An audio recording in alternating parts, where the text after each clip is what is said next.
All right. Hello, everyone, and welcome to Skillshop number 2, Infusing Service Learning into Your Syllabus. We are very excited to be here and have this presentation ready for you. Before we start the presentation, I do want everyone to look in the chat. Diane will be adding our toolkit, and in this toolkit, you'll find more information on the topics that we discuss in this presentation today. I think we're okay with introductions. I think everyone in the room is familiar with each other, so I think we'll get right into it. And here we have the session agenda for today. We will be covering 4 different sections. Section 1 will be talking about service learning, providing you the service learning definition, talking about why service learning is impactful to students, and then Diane will be going over the service learning guidelines. In section 2, we will be going over the SERVE model, which is a 5-step model to construct a service learning course. In section 3, we will be going over a checklist that you should be kind of having handy when you're constructing a service learning syllabus. In this slide, you'll get specific areas that are very important in a service learning syllabus.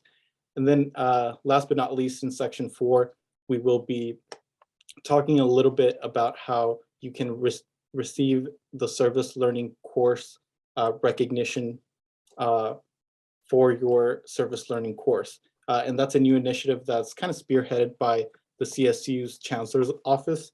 And we will be talking a little bit more about that. But let's get right into section 1, providing an introduction to service learning. So I have the definition of service learning on the left side of the screen. It says that service learning at CSUSB is a high impact teaching method that promotes student learning through active participation in meaningful and planned service experiences in the community that are substantively related to course content. Through reflective activities, students enhance their understanding of course content, general knowledge, sense of civic responsibility, self-awareness, and commitment to the community. Faculty who teach service learning courses have found that extending the boundaries of the classroom into the community benefits their students in many different ways. Students understand and synthesize the subject matter through a broader range of experiences and associations. Students gain an understanding and appreciation of the community and the diversity of its people. Students explore an area of study or a career option. Students critically reflect on personal values and responsibilities as citizens. And last but not least, students gain a belief that they can make a difference through their actions. Many students decide to continue their involvement in the community even after completing the service learning experience. And now I'll pass it over to Dr. Diane Podolsky, Director of the Office of Community Engagement, who's going to be going over the guidelines of service learning. Great. Well, hello, everyone. Thank you for joining us. I apologize if there's some construction noise in the background. I'm in an office where they're remodeling next door, so we'll see if we can talk through that. We wanted to provide some quick and easy tips during this Skillshop. I know this is only a 30-minute session, but we wanted you to have some really tangible takeaways. And please, I encourage you, I put the toolkit again in the chat box. Please look at it. We've really curated some helpful resources in that toolkit. One of the pieces that I think we really want to hammer home is the idea of what specifically is service learning. We can all think about service learning as, well, sure, you're learning in the community, but there are some nuances to what that makes a course service learning, and we wanted to go over those specifically. I know you can read what is on the slide. The important piece to me, and the reason why it's number 1, is that we start with community identified needs, that we're never going into the community to tell them what they need, but we're asking critical questions about what they need and then what is realistic for our students and our university to provide. And then the other piece that's really important and why it's number 2 is that there is a connection with the course content. This isn't just a one-off random assignment, but this illustrates, lifts, ties, scaffolds, whatever word you want to use, between the course content and the experience in the community, that the learning happens in the classroom and in the community, from the community partner and from the experience that they're having. Of course, we want to see civic engagement, for students to think critically about their role as neighbors and citizens and voters and future members of a community, even post-graduation. And then there's some other pieces here that I will let you read. We'll go on to the next slide, please. Okay, this is what I really want to spend my time on. I worked with some students several years ago to come up with an easy to understand definition of service learning. For our students, it isn't a term that they're familiar with. And so they helped me create this awesome mnemonic to help remember the things that are important to include for service learning, and then also the order that they go in. And I would really encourage you to look at this and consider it as a part of your service learning course to help really illustrate for the student why we're doing this experience in the community, why I think this is important in our class for your learning, and what I'm expecting you to get out of it. And I'll briefly go through these, and again, students are amazing. They came up with this in a flash, and it's specifically the order that you need to think about, both in terms of your syllabus creation and also in terms of the way you line or sort of have the experience roll out as part of your course. First, to select the service that it meets a critical community need, and we already talked about that. Second, educate and inform. This is the piece where you're orienting the students to the community partner. You're talking about the specifics of the actual program, but you're also helping the student understand the classroom and theory, the experience from the discipline that you want them to apply in the community setting. The third is responding to the need, which is the action portion. This is the actual service that happens in the community or on behalf of the community. And then the next slide, please. Great. V is value, significance, and reflect. This is the part of the service learning model that sometimes is skipped, and I think that it really adds an important component to making a service learning experience memorable and impactful for students. To take the time during and then following the experience to talk through with the students, to have the students journal, to have the students create a presentation, to do whatever is appropriate for your course, make a video. We have a bunch of ideas that are in the toolkit that you can look at to help the student think critically about the experience, not only for here was the theory, here was the classroom knowledge that I was applying in the community. Did it work? Didn't it work? How could I do this better? How maybe is there an emerging theory that I could develop that would make more sense for this population, things like that. But also to really reflect on the student's experience as a person. And I'm going to give you an example. We many years ago did an after-school program, and the program went until 7 o'clock at night, and was for first and second graders. The students did homework help and mentoring, and then at 7 o'clock the students said, well, that's the end of the program, you need to leave. And these first and second graders said, okay, see ya, and they just ran off into the night. And the students came back from that experience kind of disheartened to say, well, gosh, we did all that work with those students, and then, I mean, where were their parents? You know, who was there to pick them up? I mean, I'm not even sure they made it home safely. And it took the classroom discussion with the faculty member to say, well, let's unpack that a little bit. You know, why is that homework program important? It provides an opportunity for the students to have a safe place to be and a snack and get their homework done in a way that their parents may not be available. What did you hear when you were there? Oh yeah, I guess I did hear that the parent was working an extra shift. I guess I did hear that the parent was home with even younger children. I guess I did hear that one of the parents was incarcerated. I guess I did hear these other pieces of it. And so it helps the students understand the whole context of their experience, And also have an opportunity to think about, this program is sponsored by this city. Okay, how does my voting behavior impact this program? How does my giving as a potential philanthropist after I graduate impact that? What do I want to do now as a student? Do I want to continue to volunteer? Do I want to bring my friends? Do I want to build, and this is what these students did, they included a walk home program. So they walked all the children back to their homes, and to make sure that they made it there safely and didn't run across the street, things like that. And so it really became an empowering piece for the students instead of something that was just very disappointing and confusing. The last piece is educate and celebrate, or I'm sorry, evaluate and celebrate. And this is an opportunity for students to provide input on how the experience went, for the community partner to provide input on how the experience went, and maybe some different actions that would happen the next time. And also celebration to make sure that the students feel thanked. A lot of research shows that a simple thank you after a service experience propels people to want to engage again.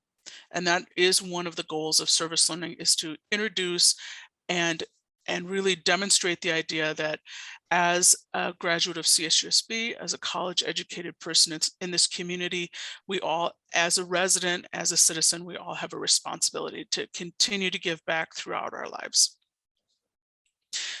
So I encourage you to think about this as a potential component of your classroom activities prior to actually going out into the service experience. So students understand that this is not a one-off random assignment, but there's a lot of intentional thought behind what you're doing. Next slide, please. Okay, and kind of going on to what Diane was talking about and the serve model, here is kind of the best practices that you should be including in your syllabus when you're constructing a service learning course. The first item on the checklist is service as an express goal. Be sure to include in your syllabus a description of the specific goals or objectives of the course and of the service learning component. The more specific you can make the connection, that's always the better. Students will understand their responsibilities and know how they will succeed in the class. Also, be sure to check out the presentation toolkit. We have included a guide to develop service learning course outcomes that can be very helpful with this checklist item. Checklist item number 2 is to have a clear description of how the service learning will be measured. Students will pay very close attention to grading policies and assignment details, so it's very important to clearly describe the service expectation, the course requirements, and the grading rubrics. Remember that the majority of the student's grade should be placed on the learning, not just the service components of the class. Checklist item number 3 is to have a description of the service learning placements or the projects. Provide a description of the agency and the type of work students will do. State whether the service is going to be direct service or if it's going to be project-based service, where the students develop some kind of deliverables for the community partner. Checklist item number 4 is to highlight student responsibilities, describe the expectations, like the number of hours per week, maybe the weeks of service, and if your service learning component is more project-based, be sure to set specific guidelines for students to arrange and complete their service learning assignments in a timely manner. Something that tends to happen is that if you don't set those check-ins or those deadlines, students will leave both the service and the assignments to the very last minute. So assigning student responsibilities is a good way to really avoid that. Checklist item number 5 is to have a match between the needs of the community and of your course. Based on the service students will be doing, it's really important to determine the best way to balance community needs and the learning outcomes of your course. The next checklist items is to create assignments that link service and course content. Be sure to integrate service into your class as you would integrate any other course content. And a good way to think about this is to think of service as an assigned textbook reading. The service will supplement the classroom learning. This will help students develop a deeper understanding of course content and of any societal issues that are kind of brought forward by the service. Number 7, we kind of refer back to reflection and reflective activities. Reflection is one of the most critical parts of service learning since it's used to really evaluate student performance and student learning. Reflection is also that bridge that helps students connect the classroom learning and the service experience. The great thing about reflection is that it can take form in a variety of different ways, from journals to discussion to formal presentations. And you can always refer to your presentation toolkit to find more ideas of how to incorporate reflection. And then if you visit our website, we also have reflection prompts that you can use for discussions or for journals. And the last item on the checklist is to always include information about the community partner. Information like, the name of agencies, their mission, any point of contacts that students should be aware of, and hours of operation are, really helpful. The hours of operation, I'll also consider that for the point of contacts in the community organization. Sometimes, individuals working in nonprofit agencies only have 1 or 2 hours a day to respond to emails or phone calls. So if that's something the students need to know, be sure to include that in your syllabus. Lastly, if students are going to be doing on-site visits, you want to make sure that you include the location of the nonprofit agency. And if they are doing on-site location, be sure to include a way that students can get there. For example, if the nonprofit organization passes near a bus route, be sure to include that as an option for students who may not have their own form of transportation. I'm now going to be switching gears to receiving the Community Service Learning course designation. As I mentioned earlier, this is a new initiative that's brought forward by the CSU Chancellor's Office. So I'm going to go ahead and play this video. CSUSB faculty. Okay, let me go ahead and share.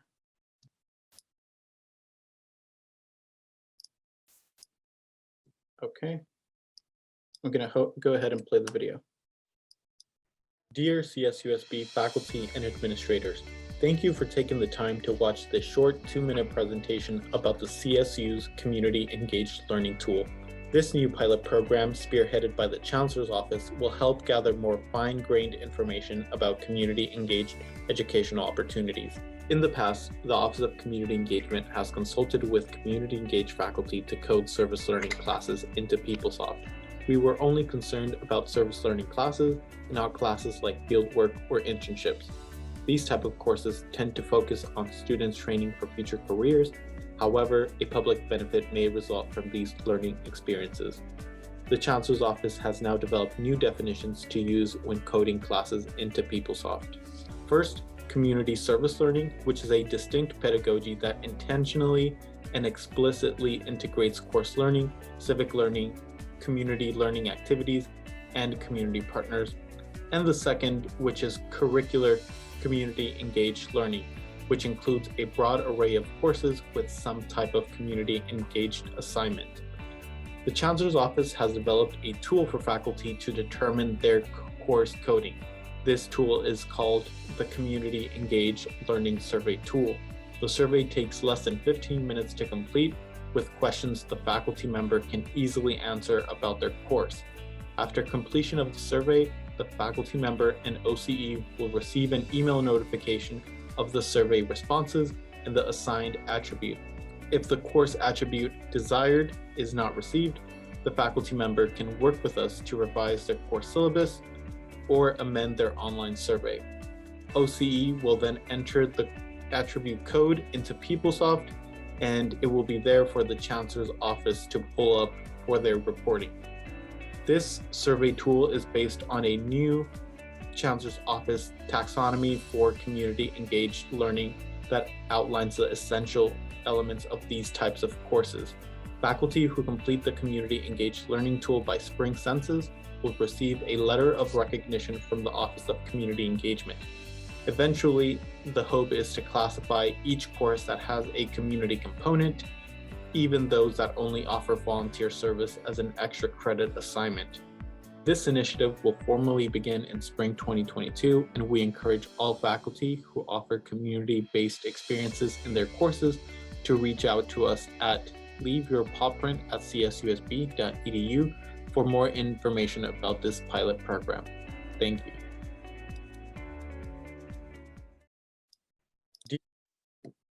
Okay, let me switch back. Okay, well, I hope everyone got an understanding of how to receive the formal community service learning course designation. Kind of the short version is you have to take a 10 to 15 minute survey about your course, and then based on your survey responses, you will be assigned one of two course attributes. If you don't get the course attribute that you were hoping for, you can always work with us to amend your service learning syllabus or to amend your survey responses. And then at the end of the presentation, we are going to have some times for Q&A, so you're welcome to ask any questions. And this kind of brings us to one of our last slides, and these are some additional resources that are included in your toolkit, but they are just so helpful that we wanted to make sure to highlight them again.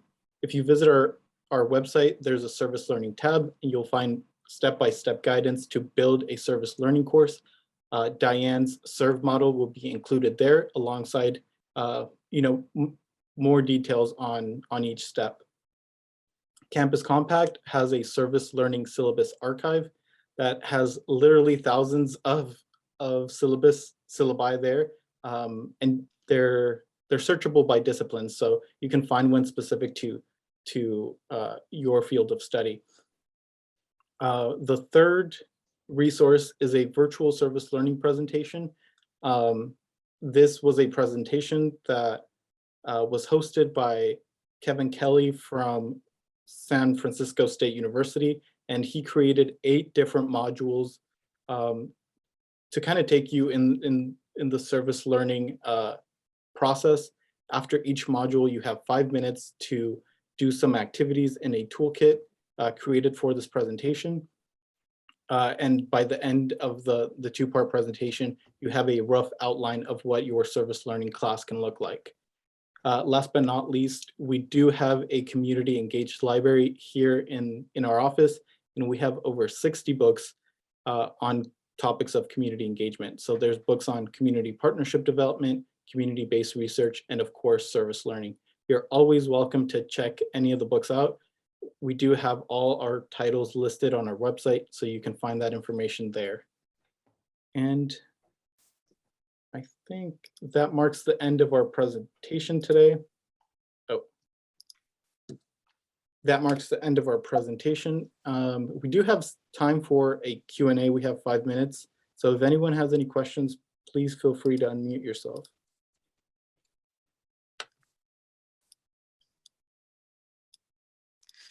I also put a link to our evaluation of this session in the chat. So if you would please fill that out, we would really appreciate that. Mm-hmm. I have a quick question. Yes. So I'm doing a service learning fast now, and you said something about all the things that need to go in the syllabus, about the agencies and everything. Transportation and things like that. So one of the ways I messed up is that it's just they only had to do, some of my students had to do one site visit just once. It didn't occur to me to provide transportation. So one group went, no problem. The other group we had to cancel because transportation fell through. Because they were going to go with one of their classmates, and that classmate couldn't go, and then the group couldn't go, and we ended up just canceling the whole thing, which was supposed to happen yesterday. Now, is there a better way to do this? Yeah, transportation is tricky. And I think part of why we're really emphasizing putting it in the syllabus is that day one of the course, the students know that this is part of it. So that's good. Two, if at all possible, if there's local transportation that is an option, I mean, students can ride our bus system for free in San Bernardino at least. And then also, if it really becomes an issue, so many of our agencies have transitioned to virtual. They have the ability to be virtual. And so if it really isn't going to work out for the students to go, even if they could interview or talk with the community partner by a Zoom call, I mean, it's not the best, but it's better than skipping it altogether. That's what we're doing, but it was like a physical inspection of a place. And actually the funny thing about this is that our community partners are transportation agencies. So they were supposed to go to Pomona Transit Center. Okay. And we couldn't get there. So Right. And the other one partner is Foothill Transit, the other is Omnitrans, the ones who actually provide free transportation to our students.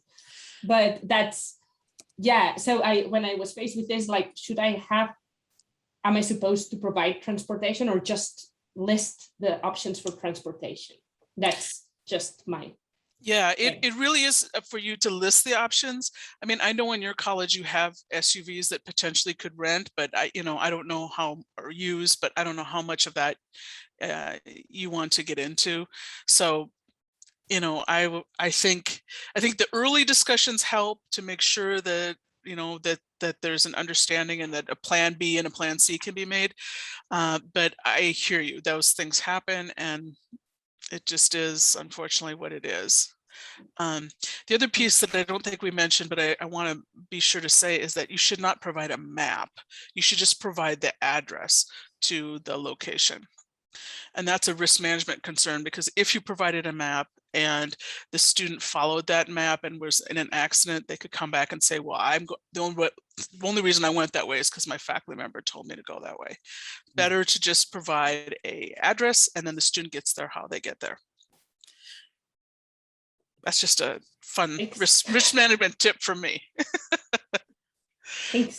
Yeah, let me know. I mean, if it really becomes a snag, we can see what we can do in our office too. Let's not let transportation be a barrier if we can help it. It shouldn't have been. I have 6 groups. 2 of the topics involve site visits. I told them, when you choose a topic out of the 6, take into account there will be a site visit. So it was supposedly not a problem, but it was. So I just wanted to know. Thank you.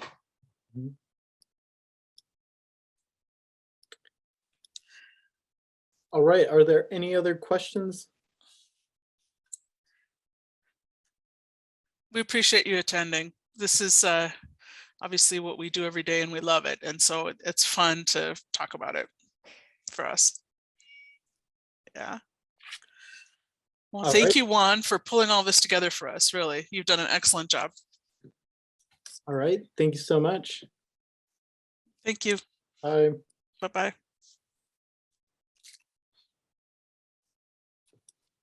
Okay, let me turn off.